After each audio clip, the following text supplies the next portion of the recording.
Mesdames, Messieurs, bonsoir et bienvenue au grand format d'actualité sur Camnews 24 et IDFM 103 en direct de Garoua. Les titres de ce 20h, la communauté musulmane du Cameroun se prépare à célébrer la fin du jeûne du mois de Ramadan. Dans le département de Mayo-Loti, cette ultime journée de jeûne est marquée par des prédications sacrées prononcées par les imams et modibés. Sécurité.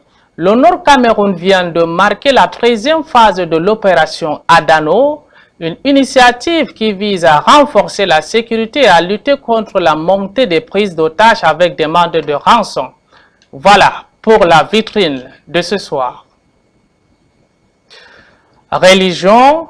La communauté musulmane de Mayo-Loti se sont réunis à la mosquée Kaigama 4 de Guider. Les fidèles musulmans se sont rassemblés pour écouter les prêches inspirants des modibés et imams, renforçant ainsi les liens de fraternité et d'harmonie au sein de la communauté à l'issue du mois sacré de Ramadan. Reportage Mohamed El Walid.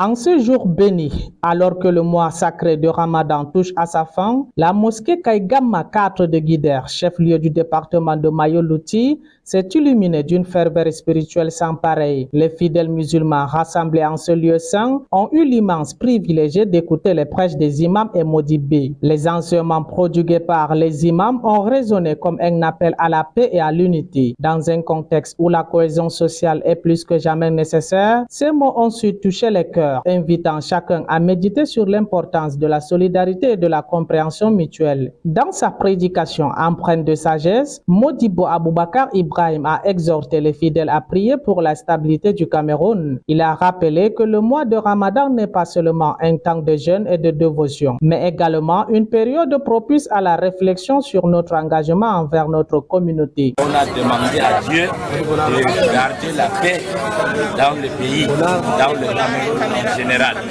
C'est pour cela que les fidèles nous a associés en lisant et en pratiquant volontairement. Les visages des participants reflètent l'espoir et le désir ardent d'une fraternité renouvelée. Alors que cette période spirituelle se termine, elle laisse derrière elle des échos de paix et d'harmonie. Et cette prédication que l'homme musulman, pour avoir l'accès au paradis, il peut avoir de bons travail, et que des adorations qui est parfaite, qui va nous donner l'accès au paradis. Durant ce mois, nous, la jeunesse musulmane, nous avons retenu. Il a parlé beaucoup de l'aspect de la paix. La communauté de Guider et ses environs se tourne vers l'avenir avec confiance, portée par les valeurs fondamentales inculquées durant ce mois sacré de Ramadan. Emploi et insertion professionnelle, l'université de Ngaoundéré prépare les étudiants en autonomie et auto-emploi pour lutter contre le chômage criard des jeunes diplômés et favoriser aussi leur insertion socio-professionnelle. C'est l'objectif d'un atelier de formation pratique aux divers métiers organisé par la délégation générale des étudiants sous la supervision de leur professeur Mohamedou Abdul Moumini. Reportage Myriam Moumini.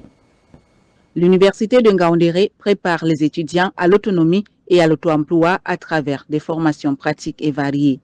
Du 11 mars au 10 avril 2025, ces étudiants auront l'opportunité de se faire former dans le domaine de leur choix grâce à un atelier mis en place pour un mois par l'administration de l'université à travers la délégation générale des étudiants. Une démarche qui vise à doter les étudiants des connaissances nécessaires, assurant ainsi leur autonomie tout en évitant les chômages après les études. La délégation générale des étudiants prenne l'initiative d'apporter des formations pour compléter la formation universitaire, je vais dire, des étudiants constitue une véritable opportunité que nous sommes tous appelés à saisir. Une grande contribution à l'étudiant. Vous avez vu une anecdote sur les réseaux sociaux. Nos grands frères docteurs se retrouvaient devant le ministère de l'enseignement supérieur pour réclamer ne serait-ce qu'un emploi. Nous ne voulons plus se retrouver dans ce genre de situation. À la sortie de notre formation universitaire, il faut que nous soyons étudiants, nous soyons autonomes. Art oratoire, culinaire, laitière, pâtisserie, savonnerie, marketing, informatique de maintenance, couture, conduite et bien d'autres modules de formation sont offerts aux étudiants. avec des formateurs qualifiés et mobilisés pendant un mois pour dispenser les cours dans les domaines sollicités. J'ai commencé par sonder leurs avis pour connaître leurs attentes. Parce qu'on ne peut pas venir apporter une contribution à une personne, peut-être pour un aspect qu'il connaît déjà. Alors, il est donc question de savoir qu'est-ce qu'ils veulent. Les étudiants inscrits à cette formation ont répondu en nombre à la cérémonie de lancement qui s'est tenue à l'amphithéâtre Belaka Samboum. Leur présence témoigne de leur intérêt à cette initiative. Ils sont de plus en plus nombreux à bousculer la porte de cet atelier. Cette formation, je trouve intéressante parce que ça va me permettre de familiariser avec le monde informatique. Cette formation pratique, débutée le 11 mars pour un mois, est une première à l'université de Ngaoundéré. Elle représente une occasion unique pour chaque étudiant d'acquérir une connaissance de base essentielle pour trouver un travail ou créer son entreprise. Parlons à présent de la sécurité. Nous vous l'avions annoncé en titre, le Nord Cameroun a marqué un tournant décisif avec le lancement de la 13e phase de l'opération Adano, dirigée par le général de la brigade près la compagnie de Garoua. Une initiative qui vise à renforcer la sécurité et à lutter contre la montée des prises d'otages dans les départements de la Benue et du Mayo-Rai. Hawa Oudali et Zaïdo Amadou. À Garoua, une nouvelle ère s'ouvre avec le lancement de la 13e phase de l'opération Adano, orchestrée par le général de brigade Pierre Loubazal. Cette initiative vise à freiner la montée des prises d'otages et à renforcer la sécurité dans une région en proie à l'insécurité. Dans son discours inaugural, le général a appelé les populations locales à une collaboration franche et active avec les forces de maintien de l'ordre. Une synergie essentielle pour endiguer ce fléau qui gangrène les départements de la Benue et du Mayo-Rai, des zones particulièrement vulnérables en raison de leur proximité avec les frontières. Le coupeur de route est sous contrôle, le phénomène de vol de bétail est maîtrisé et le phénomène d'enlèvement de personnes assorti de demandes de rançon est globalement sous contrôle. Il se trouve malheureusement que nous observons encore de poches de résistance de ce phénomène-là, celui d'enlèvement de personnes assorti de demandes de rançon, en l'occurrence dans le département de la Benue d'une part et dans le département du Mayo-Rai d'autre part. Malgré les efforts déployés par les forces de l'ordre, ces régions demeurent des épicentres de la criminalité. Les prises d'otages alimentées par des réseaux criminels transfrontalières continuent d'inquiéter les habitants. Le général Loubazal s'engage fermement à lutter contre ces hors-la-loi, déterminé à restaurer la paix et la sécurité. Les régions de l'Adamawa et de l'extrême nord au Cameroun ne sont pas en exempt des défis posés par l'insécurité. Ainsi, l'opération Adano prévoit une couverture mutuelle dans ces zones ciblées. Il s'agit pour nous de faire en sorte que les populations, aussi bien de la région de l'Adamawa que dans la région du Nord, vaquent de mieux en mieux à leurs occupations quotidiennes en cette année spéciale dont tout le monde connaît la sensibilité. Mais cette lutte ne peut se faire sans l'implication active des citoyens. L'opération Adano se veut donc inclusive, visant à établir un climat de confiance entre les forces de sécurité et la population. L'objectif est clair, unir nos forces pour surmonter ensemble cette crise sécuritaire. Citoyens et forces de l'ordre peuvent tracer un chemin vers un avenir plus serein. La lutte contre l'insécurité est une bataille commune et chaque voix compte. Santé publique, chefs de district et agents de santé communautaire polyvalents se sont réunis à Garoua dans la région du Nord pour discuter des stratégies innovantes visant à réduire de 75% la mortalité et la morbidité infantile liées au paludisme d'ici 2026. Reportage. Dans un contexte où la lutte contre le paludisme demeure une priorité de santé publique, les chefs de district et les agents de santé communautaire polyvalents se sont réunis à Garoua, au nord du Cameroun. Cette conférence, axée sur la task force régionale, a pour ambition de réduire de 75% d'ici 2026 la mortalité et la morbidité liées au paludisme par rapport à la situation de 2015. Les discussions se sont articulées autour de l'importance d'implémenter des interventions sans directive, intégrant les aspects genre et droits humains. C'est des approches innovatrices qu'il faut renforcer et des réunions pareilles permettent de présenter le résultat à nous-mêmes et aux autorités pour que nous puissions peut-être aussi lever des financements domestiques. Nous sommes en 2025 Il est très important que nous essayons d'évaluer 2024 afin de faire placer les perspectives de 2025. Donc l'importance ici, c'est d'essayer d'évaluer nos performances sur le terrain en ce qui concerne les interventions sur directives communautaires. L'accent a été mis sur la nécessité d'adresser des problématiques cruciales telles que le harcèlement, l'exploitation et les abus sexuels qui peuvent entraver l'accès aux soins. C'est ainsi qu'à Garoua, un nouvel élan se dessine dans la lutte contre le paludisme, alliant savoir-faire local et expertise internationale. Inscription sur les listes électorales au Cameroun. Dans un contexte crucial, la commune de Garoua a accueilli une conférence organisée par le Bureau national du Conseil communal de la jeunesse. Cet événement a rassemblé divers acteurs pour discuter des opportunités et des défis que représente l'engagement citoyen à l'ère digitale. Reportage Adamou Maïna.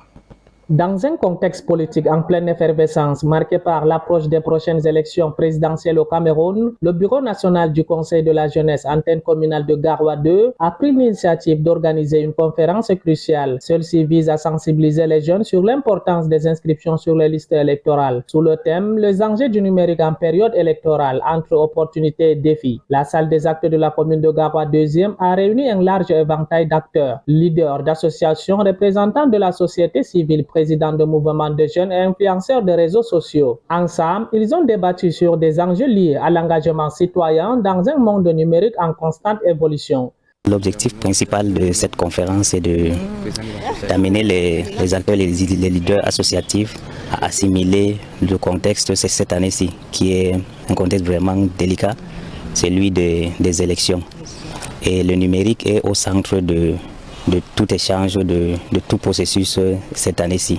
Nous voulons faire comprendre aux jeunes les dangers, les contours, la protection de leurs données personnelles dans cette période électorale. Les échanges ont mis en lumière non seulement les opportunités qu'offre le numérique pour mobiliser et informer les jeunes électeurs, mais également les défis inhérents à cette évolution digitale. Les participants ont été sensibilisés aux risques de désinformation qui peuvent influencer l'opinion publique et altérer le processus démocratique. Un point crucial abordé lors de cette conférence a été l'usage criminel des réseaux sociaux. Les intervenants ont souligné l'importance d'une utilisation responsable afin de lutter contre ce phénomène préoccupant qui menace une jeunesse souvent accrochée à ces plateformes. On tous que la jeunesse constitue la plus grande partie de la population et c'est eux que nous devons vraiment sensibiliser pour qu'ils prennent leurs responsabilités pendant cette période électorale qui aura lieu dans quelques mois.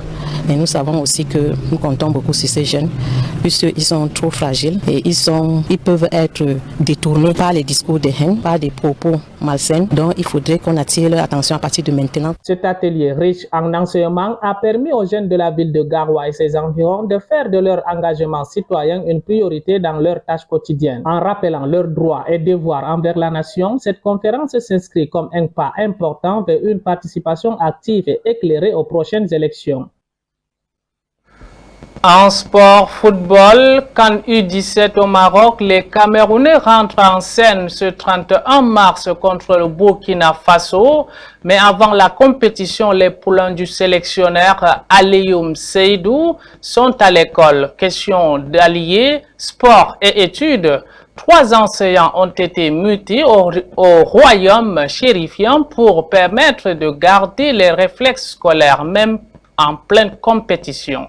Ali Jidda et Michel Ateba nous en disent plus. Pour la première fois dans l'histoire du football jeune camerounais, les joueurs de la sélection nationale U17 vont allier sport et études lors d'une compétition internationale. 2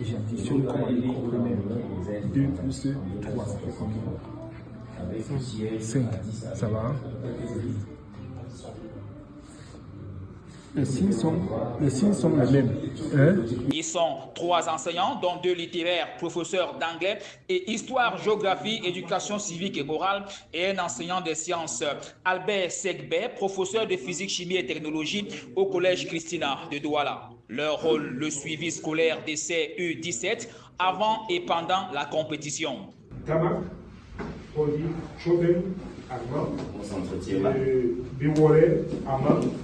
Ivan et Djoto, Chodem, Omar, Ami, ils vont aller au couloir, il va installer, il va prendre cette chaise aussi. Les gens qui vont rester à l'intérieur. Un dispositif mis en place par l'actuel exécutif conduit par Samuel Eto'o-Fils, dont le souci de voir ces jeunes réussir à la fois dans le sport et les études est grand. Les Lions U17 rentrent en scène le 31 mars 2026 contre le Burkina Faso pour leur première rencontre de poule, le 3 avril face à l'Afrique du Sud et l'Égypte le 6 avril prochain. L'hypocrisie est comme un masque de carnaval, elle cache le visage mais pas les intentions.